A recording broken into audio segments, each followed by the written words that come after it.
Hi there, Aries. Thank you for joining me for your monthly forecast for July. This month begins with the Sun in the part of your horoscope that's very much to do with your emotions, your home and family life. Alongside is Mercury and Venus in particular is very happy in the sign of Cancer. So if you find yourself wanting to modify or remodel your place of residence, it wouldn't be a surprise. Some crabs may even be thinking about moving altogether, or there could be good news in terms of an addition to the family unit.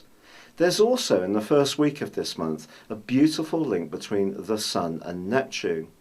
This encourages us all to listen to our hunches, but it's something that you have a gift for that perhaps other zodiac signs underestimate, and that is tuning into your sixth sense. This is because your ruler Mars is the planet of action, but because you're the first sign of the zodiac, very much your modus operandi is to just go for it when something feels right. And yes, sometimes things don't turn out as you hope. But in this first week, there is also a new moon, which occurs on the 4th of July, Independence Day, of course. And this also is angling up beautifully to Neptune. So you're being encouraged in the following 3 or 4 weeks to tune into that sixth sense and listen to it.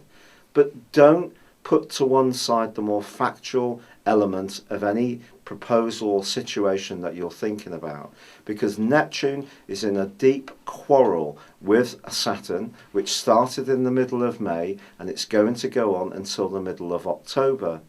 Saturn's in the part of your horoscope that's very much to do with knowledge. So if you have a situation where your heart is competing with your head, you're going to need to find a balance. But if you do find yourself doing something more compassionate or caring or tender to help someone who's less fortunate than you in the early parts of this month, it really wouldn't be a surprise. But then, having said that, between the 5th and the 11th, the Sun and Mercury go face to face with the tiny entity that is Pluto. Pluto's in a part of your horoscope that's to do with ambition, your role in life. And if your role in life is not quite as you wish, you may be pushing hard in order to raise your profile.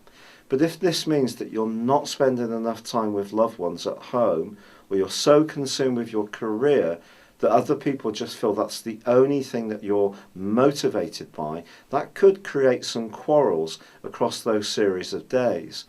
It's also possible that there could be a bit of a clash between you and someone from a different generation to you, either older or younger.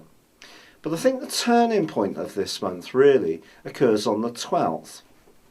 Because this is when Venus makes its way into your sister fire sign of Leo. Now a Leo-Venus transit is one to really be excited about for you, because it's your 5th solar house, and it's one where you can feel much more confident in social situations. You're going to come out of your shell a little bit, and because Venus is joined by Mercury just a few days later, you're going to start to gather momentum and feel much more sociable and playful.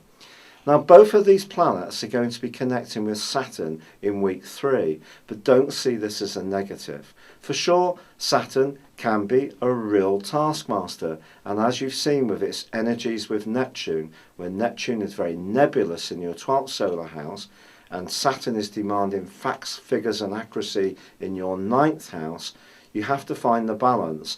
But I feel that Venus and Mercury, both in week 3, are going to enable you to start to shape something up that's to do with informing yourself better, or explaining what you're trying to do in a way which other people can become much more receptive to.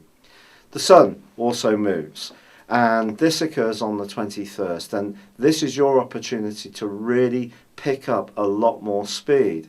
However, there is going to be a full moon just before that in the sign of Capricorn, and this just points again to being conscious of how you manage the energies of work and the energies of home. Not everything is going to flow as you wish, and It's true that when it comes to a close personal or romantic relationship, if you can take your partner out and spend some quality time with them, it is something that's going to prove to be hugely enriching in the last 10 days of this month, because this is when you can really start to shine.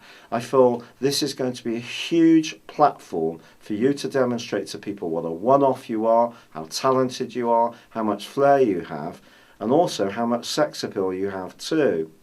It's true that Mercury does shift on the last day of this month into its home zone of Virgo, but in the last 4 days of this month, the Sun itself is forging a great link with Saturn. So anything that you're doing that's creative, yet well informed, but at the same time tuned into how you feel, shows a great chance of progress throughout the whole of July. It's been a real pleasure being with you. Thank you for joining me. Good luck. And goodbye for now.